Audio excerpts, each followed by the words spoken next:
तो हेलो बच्चों, आज हम लोग पढ़ेंगे क्वाड्रेटिक इक्वेशन क्लास 10th में। क्वाड्रेटिक इक्वेशन में पढ़ेंगे बच्चों आज हम लोग श्रीधराचार्य जी का फॉर्मूला कैसे प्रूव होता है, कैसे बनता है, वही आज हम लोग जानने वाले हैं बच्चों।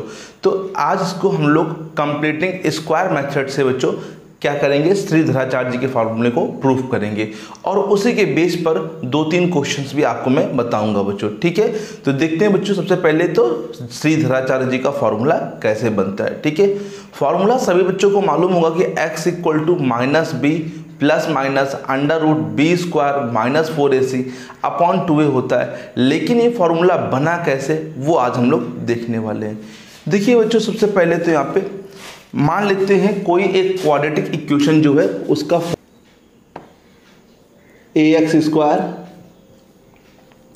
Plus bx plus c equal to 0। It is a quadratic equation दे रखी है बच्चों।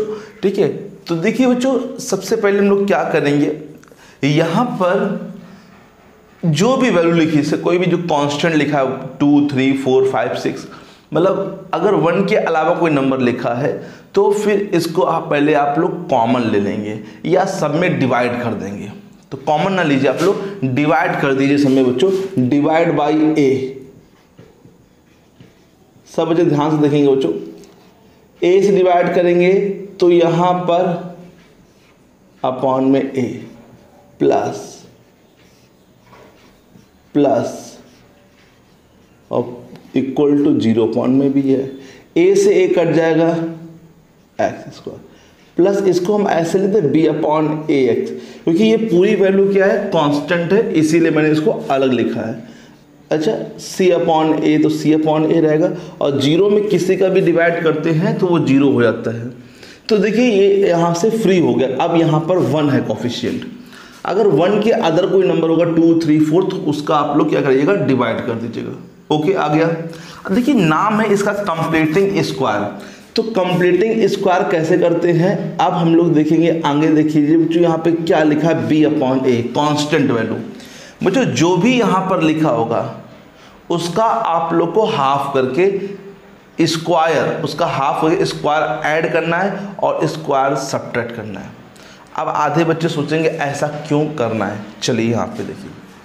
अच्छा बच्चों, मैं तुमसे पूछूं, यहाँ पे जैसे x लिखा है और प्लस यहाँ पे मान लीजिए आपके पास a लिखा है का होल स्क्वायर, क्या फॉर्मूला बनेगा, a स्क्वायर प्लस 2ab पहले लिख दे रहे प्लस b स्क्वायर। तो आप लोगों के पास x स्क्वायर तो है, ठीक है, 2ab ये मान लीजिए 2ab है एक प्रकार, क्योंकि इसमें स्क्वायर तो लगा नहीं है तो ये a स्क्वायर तो बन नहीं सकता है। मान लीजिए ये 2ab है, तो अगर मैं इस 2ab से आप लोगों से जैसे ये ढूंढने को बोलूं तो आप लोग कैसे ढूंढेंगे, इसमें क्या करेंगे, जैसे यहाँ पे देखिए कोफिशिएंट कुछ नहीं है तो x तो पहले से हटा दीजिए, जैसे मैंने x को नहीं लिया यहाँ पे, और ये 2a है तो मतलब हाफ करेंगे तभी तो कटेगा, तभी तो क्या बचेगा, यहाँ पर a बचेगा। बताइए नहीं आया क्या, फिर समझिए जैसे 2ax लिखा है, हमें a निकालना है इतने में से, तो क्या करेंगे, हाफ करेंगे तभी तो वो a फाइंड हो पाएगा बच्चों। कुछ भी होगा यहाँ पर, अगर आपको a फाइंड करना है तो आप लोग को हाफ करना पड़ेगा। तो b अपॉन a का हाफ कितना होता है, कोई बताएगा। जैसे सभी बच्चों को 6 का हाफ मालूम होगा 3, 8 का हाफ मालूम है 4, 5 का हाफ कितना होता है, जब पूछे 5 का हाफ तो 5.2। अगर हम पूछे 5/2 का हाफ कितना होता है तो कहते 5.4, 5.4 का हाफ कितना है तो 5.8, मतलब नीचे 2 कर दिया। 5.8 का हाफ कितना है 5.16, 5.16 का हाफ कितना है 5.32, फिर इसका हाफ, तो इसी प्रकार से सो ऑन आप लोग कर सकते हैं। तो कोई बताएगा b अपॉन a का हाफ कितना हो जाएगा बच्चों, b अपॉन a का हाफ हो जाएगा b अपॉन 2a, ठीक है, का स्क्वायर ऐड करेंगे, का स्क्वायर सब्ट्रैक्ट करेंगे, क्योंकि जो चीज़ हम लोग अपने मन से ऐड करेंगे उसको बैलेंस करने के लिए उतना ही बच्चों ऐड किया है तो उतना ही यहाँ पे सब्ट्रैक्ट भी करना पड़ेगा। अब c upon a same as well और इक्वल टू में 0। अब इस पर गौर करिएगा, ये फॉर्मूले का रूप ले लेगा क्योंकि हमने इस प्रकार से बनाया है कि ये फॉर्मूला बनेगा बच्चों। ठीक है, हाफ क्या स्क्वायर के ऐड किया बच्चों तो फॉर्मूला बनेगा a स्क्वायर, ये 2ab है प्लस का 2ab है और ये प्लस b स्क्वायर। तो ये देखिए ध्यान से बच्चों, बीच में प्लस आ रहा है तो प्लस वाला फॉर्मूला बनेगा। अगर यहाँ बीच में माइनस आ जाएगा तो कौन सा बनेगा, माइनस वाला बनेगा बच्चों, ठीक है। फिर वो A square minus 2ab plus B square, तो ए माइनस बी का होल स्क्वायर। बाकी ये चीज बची तो उसको लिख लीजिए, बी स्क्वायर, स्क्वायर ओपन कर रहे हैं बच्चों, बी स्क्वायर अपॉन में 4a square plus C upon A is equal to 0। Okay, X plus B upon 2a का होल स्क्वायर, इसको इस साइड ले चलेंगे आरएचएस साइड, तो ये माइनस का है तो क्या हो जाएगा, प्लस का हो जाएगा, और ये प्लस का है तो किसका हो जाएगा, माइनस का। ओके बच्चों, ये माइनस था तो प्लस हो गया, ये प्लस था तो क्या हो गया, माइनस। यहाँ एलसीएम टेक कर लेंगे। देखिए बच्चों, यहाँ पर भी a लिखा है और यहाँ a स्क्वायर लिखा है, तो क्या एलसीएम आएगा, a स्क्वायर, बट 4 भी लिखा है तो 4 भी एलसीएम आएगा।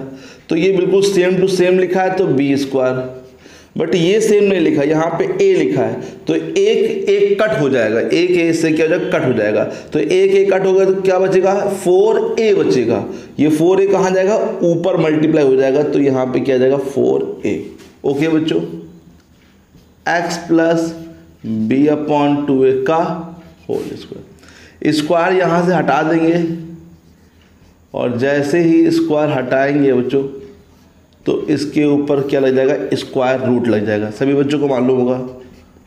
4a सी ध्यान लिखना भूल गए थे बच्चों, सी तो लिखा है ऑलरेडी, 4a आया है बच्चों और सी ऑलरेडी लिखा है। अच्छा, स्क्वायर हटाएंगे तो ये स्क्वायर रूट आया, बट आप लोग गौर करिए यहाँ पे प्लस माइनस भी आता है, ठीक है, दोनों साइन तो आएंगे बच्चों। तो जब भी स्क्वायर हटाएंगे तो स्क्वायर रूट लगाते हैं तो क्या आता है, प्लस माइनस, ठीक है। आप समझिए यहाँ पे बच्चों, x plus B upon 2a। देखिए बच्चों, ऊपर से रूट बाहर नहीं आ पाएगा तो ऊपर वाले में रूट लगा रहेगा, लेकिन अगर मैं नीचे की बात करूं तो 4 का रूट कितना हो जाएगा बच्चों, 2, और a स्क्वायर का रूट क्या हो जाएगा, a, ठीक है। अब इसको भी इधर ले आइए, तो ये प्लस में है तो इधर आके क्या हो जाएगा बच्चों, माइनस बी अपॉन 2a, और मतलब इसको आगे लिखा जाएगा बच्चों यहाँ पे, ठीक है, क्योंकि इसमें डबल साइन है, इसकी वजह से इसको आगे लिखा मैंने, B square minus 4ac upon में, ठीक है। ये प्लस था तो क्या आ जाएगा यहाँ पे, माइनस।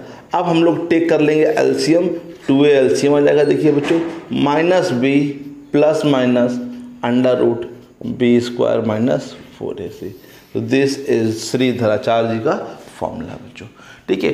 तो डिफिकल्ट नहीं है, अगर आप लोग समझेंगे ध्यान से तो आ जाएगा। इसी में एक चीज़ जान लीजिए, इसको बच्चों क्या बोलते हैं हम लोग, डी बोलते हैं, जो ये अंदर लिखा है डी का मतलब होता है डिस्क्रिमिनेंट, इसको हम लोग क्या बोलते हैं, डिस्क्रिमिनेंट बोलते हैं बच्चों, ठीक है। डिस्क्रिमिनेंट पे बहुत कुछ डिपेंड होते हैं कि इसके जो रूट्स आएंगे है ना, जो इसके सॉल्यूशन आएंगे वो किस टाइप के आएंगे बच्चों, ठीक है। तो इसको पहले ही फाइंड कर लीजिएगा, जब भी किसी क्वाड्रेटिक इक्वेशन को आप लोग को सॉल्व करना हो by the method of Shridharacharya बच्चों, तो आप लोग हमेशा पहले ये फाइंड करेंगे, ठीक है, D equal to B square minus 4ac।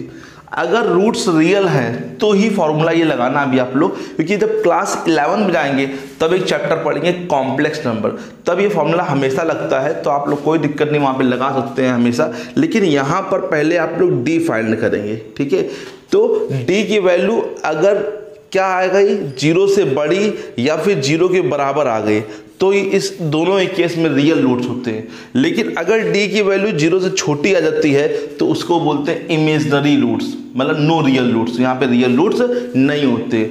0 से छोटा मेरा कहने का मतलब है कि माइनस में आंसर आ जाए, 1, -1, -2, -3, अगर माइनस में आंसर आएगा तो ये फॉर्मूला अप्लाई नहीं करना यहाँ पर क्लास 10th में, क्लास 11th में अप्लाई करना है बच्चों, ठीक है। तो इस फॉर्मूले को थोड़ा सा और भी छोटा कर देना है, x इक्वल टू, जिससे कि लर्न करने में आप लोग को दिक्कत ना हो, माइनस का b प्लस माइनस, और ये इसको बोलते हैं d, तो इसको लिख देंगे अंडर रूट d अपॉन में 2a। अब बताइए याद हो जाएगा formula, minus B plus minus under root D upon में 2a, where D is called discriminant, और डिस्क्रिमिनेंट का फॉर्मूला क्या होता है, बी स्क्वायर माइनस का 4ac। सभी बच्चों को अच्छे से आ गया, कोई दिक्कत तो नहीं यहाँ पर, तो इसको नोट कर लीजिए बच्चों, और इसी के बेस पर हम लोग एक क्वेश्चंस भी दे लेते हैं by the completing square method से, ठीक है। तो देखते हैं बच्चों, अब बच्चों by the completing square method से हम लोग एक क्वेश्चन भी करेंगे, ठीक है। देखिए जो किसी भी क्वाड्रेटिक इक्वेशन को सॉल्व करने के 3 मेथड होते हैं। हाई स्कूल में क्लास 10 में 3 मेथड हम लोग पढ़ेंगे बच्चों। कौन कौन से? फर्स्ट है फैक्टराइजेशन मेथड, जो सभी लोग को आता होगा बच्चों, क्योंकि वो सिंपल होता है उसमें, क्योंकि क्लास 9th में 8th में पहले से पढ़ा होता है। फिर सेकेंड मेथड होता है completing square method, and third जो है वो कौन सा मेथड है? बाय द फॉर्मूला मेथड, जिसको हम लोग बोलते हैं श्री धराचार मेथड बच्चों, ठीक है। तो अभी इसमें से जो सेकेंड मेथड है कंप्लीटिंग स्क्वायर, वो थोड़ा सा डिफिकल्ट लगता है बच्चों को, तो वही मैं आज बताऊंगा एक क्वेश्चन उसी के बेस पे, क्योंकि मैंने उसी पे बेस फॉर्मूला भी प्रूव कर दिया और उसी बेस पे हम लोग एक क्वेश्चन भी करेंगे। देखते हैं बच्चों, जैसे मान लीजिए यहाँ लिखा है 2x square minus 5x plus 6 equal to 0। जैसे जैसे मैंने वहाँ पे किया था वैसे वैसे सेम टू सेम यहाँ पर भी करेंगे, ठीक है। सब बच्चे ध्यान देंगे बच्चों। यहाँ पे 6 नहीं, यहाँ पे 3 कर लेते हैं, इससे आप लोग चलो जब 6 ही रहने देते हैं, ठीक है। 6 करेंगे तो हो नहीं पाएगा, -6 कर लेते हैं बच्चों, जिससे कि कुछ रूट्स रियल निकले बच्चों यहाँ पे, ठीक है। सबसे पहले तो क्या करेंगे, 2 का डिवाइड करेंगे, सब में 2 का डिवाइड बाई 2 बच्चों, डिवाइड बाई 2 से डिवाइड करेंगे तो बच्चों क्या हो जाएगा, देखिए मैंने बताया जो भी यहाँ लिखा होगा उसी का आप लोग को डिवाइड करना पड़ेगा। 0 में ना डिवाइड करें, 0 में करेंगे 0 हो जाएगा बच्चों।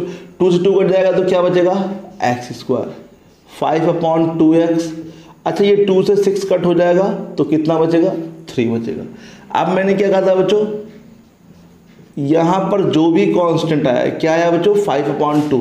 अभी मैंने बताया आप लोग को 5/2 का हाफ कितना होता है।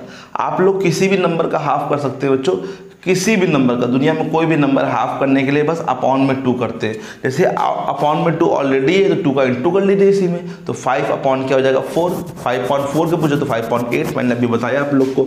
तो यहाँ पे हाफ क्या हो जाएगा, 5/4 का होल स्क्वायर ऐड करेंगे और उसको बैलेंस करने के लिए सब्ट्रैक्ट भी आप लोग को करना पड़ेगा, ऐड और सब्ट्रैक्ट। -3 equal to 0। अब ये बताइए ए स्क्वायर ये माइनस में है और ये प्लस बी स्क्वायर। अच्छा A square plus B square तो हमेशा रहेगा, हमेशा आप लोग को पहले ऐड करना फिर सब्ट्रैक्ट करना है, ठीक है। ये भी ध्यान देना, हमेशा पहले ऐड, क्योंकि A square plus B square हमेशा होता है, तो ये इस पे डिपेंड रहेगा। A square plus B square -2ab, that means A minus, मतलब इसको लिखना है इसको है साइन इसका लगाना माइनस का, 5/4 का होल स्क्वायर, ठीक है। 5/a और ये b और माइनस इसकी वजह से कि A square plus B square -2ab, तो a माइनस बी का होल स्क्वायर, ठीक है। ये कहीं गया नहीं है बच्चों, ये इसी फॉर्मूले में पैक हो गया। जब इसको आप लोग ओपन करेंगे तो ये पूरी चीज़ें आ जाएंगी बच्चों, फिर से समझ में आया। देखिए ओपन करें ए स्क्वायर और ये प्लस बी स्क्वायर और ये -2ab करेंगे तो 2a क्या है 5/4 मान लीजिए, ये a b 2 से कट जाएगा तो 5.2 आ जाएगा बच्चों, ठीक है।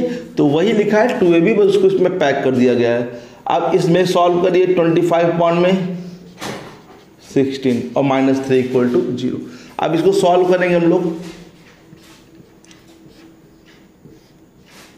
कितना एलसीएम लेंगे बच्चों, 16 एलसीएम ले लेंगे यहाँ पे, तो 25 और 16 यहाँ पे जाएगा, क्योंकि यहाँ पे तो है नहीं कुछ, तो 16 3 जा 48, राइट है बच्चों। अब समझिए यहाँ पे 25 और 48 कितना हो जाएगा, 8 5 13 और 4 2 6 1 7, 73/16। इसको इस साइड ले आएंगे बच्चों, माइनस है तो प्लस हो जाएगा।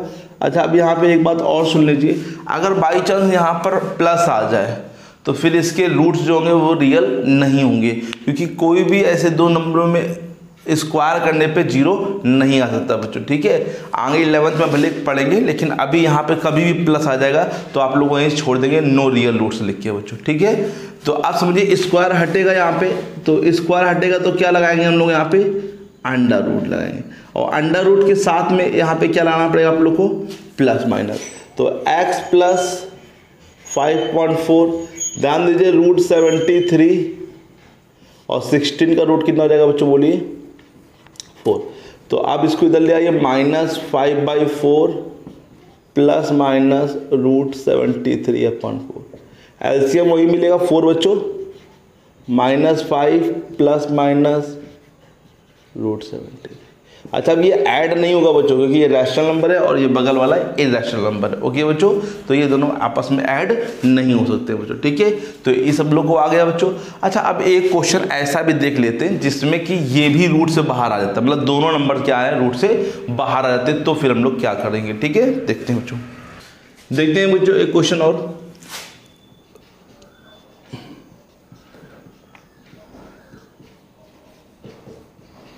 जैसे ये लिखा हुआ है, अब ये ऐसा क्वेश्चन बनेगा कि वो रूट से कंप्लीटली बाहर आएगा बच्चों। देखिए बच्चों, यहां पर पहले डिवाइड कैसे करेंगे कोई बताएगा बच्चों? डिवाइड बाई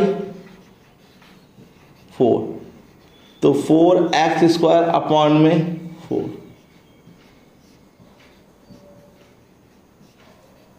जीरो पॉइंट कुछ भी करेंगे जीरो हो जाएगा, 4 से 4 कट जाएगा x², 7/4x प्लस 3/4। ओके बच्चों, फिर 7/4 का हाफ कितना होता है कोई बताएगा बच्चों? 7/4 का हाफ कितना होता है? 7/8 का स्क्वायर ऐड करेंगे, का स्क्वायर सब्ट्रैक्ट करेंगे, प्लस 3/4। ठीक है बच्चों, अब ये बताइए फिर से बनेगा फॉर्मूला, a मतलब इसका बीच में माइनस और ये b का होल स्क्वायर। ठीक है बच्चों, सभी को आ गया। अब यहाँ पे बचा क्या? ये दोनों टर्म बचे हैं, तो 7 7 जा 49 और 8 8 जा 64 plus 3/4 equal to 0। x minus LCM कितना मिलेगा बच्चों? 64 मैच कर रहा है तो क्या आ जाएगा यहाँ पे? 49। अब 4 का टेबल पढ़ो जो 64 में, तो 16 टाइम जाएगा, 16 4 जा होता ना, तो 16 3 जा 48। ओके बच्चों, 16 3 जा 48। अब ये 49 माइनस का है, 48 प्लस का है, तो कितना बचेगा कोई बताएगा बच्चों? यहाँ पे बचेगा माइनस का 1 अपॉन में 64। इसको इस साइड ले आएंगे बच्चों, तो ये प्लस का हो जाएगा, स्क्वायर हटाएंगे, रूट लगाएंगे। ठीक है, लेकिन यहाँ पे क्या लगेगा? Plus minus. ठीक है, अच्छा अब देखिए ध्यान से, रूट होता है 1 का रूट क्या होता है बच्चों? 1 होता है, और 64 का रूट कितना होता है बच्चों? 8 होता है। ठीक है बच्चों, अब देखिए बच्चों, आप इसको इधर भेजेंगे तो माइनस है, तो क्या आ जाएगा? प्लस। अब एलसीएम लेंगे तो कितना आ जाएगा? 8 7 प्लस माइनस 1। अब ये सॉल्व भी हो सकता है, तो एक बार पॉजिटिव को टेक करेंगे, टेकिंग पॉजिटिव। ठीक है, x equal to 7 plus 1 upon में 8, दैट मीन्स 8/8 मतलब कट गया, तो कितना बचेगा? Only 1। Taking negative 7 minus 1 upon में 8, 7 बन गया बच्चों 6/8, 2 3 जा 6, 2 4 जा 8, तो x equal to 3/4, x equal to बच्चों 1। इसके क्या हो जाएंगे? सॉल्यूशन हो जाएंगे। सभी बच्चों को आ गया है, आशा करते सभी बच्चों को अच्छे से आ गया होगा बच्चों। हर एक चीज़ मैंने बता दिया, यहाँ पे समझा दिया किस प्रकार से आप लोगों को करना है बच्चों। ठीक है, एक एक पॉइंट मैंने बता रखा, कोई भी ऐसी चीज़ नहीं होगी जहाँ पे मैंने एक्स्ट्रा लिखी हो या कुछ अपने मन से कर दिया हो। हर एक चीज़ बच्चों आप लोग को समझ सोच के करनी है बच्चों, तभी आप लोग को ये सवाल आएगा। ठीक है, तो ये मेथड मैंने कंप्लीट कर दिया है। हो सकता है श्रीधराचार्य जी का भी मैं आप लोग को क्वेश्चंस बता दूं बच्चों, लेकिन वो नेक्स्ट वीडियो में बताऊंगा बच्चों। ठीक है, साथ में मैं स्टार्ट करने वाला हूँ ट्रिग्नोमेट्री, बहुत अच्छी तरीके से स्टार्ट करने वाला ट्रिग्नोमेट्री। ठीक है, खास तौर पे आइडेंटिटीज़ की जो क्वेश्चंस होते हैं वो बच्चों को बड़े कठिन लगते हैं, तो उनको भी बहुत सिंपल तरीके से बताने की कोशिश करूँगा बच्चों। ठीक है, तो यही तो रखते हैं बच्चों, इसके आगे बच्चों मिलेंगे नेक्स्ट वीडियो में श्रीधराचार्य जी के फॉर्मूले के साथ। Okay, thank you so much.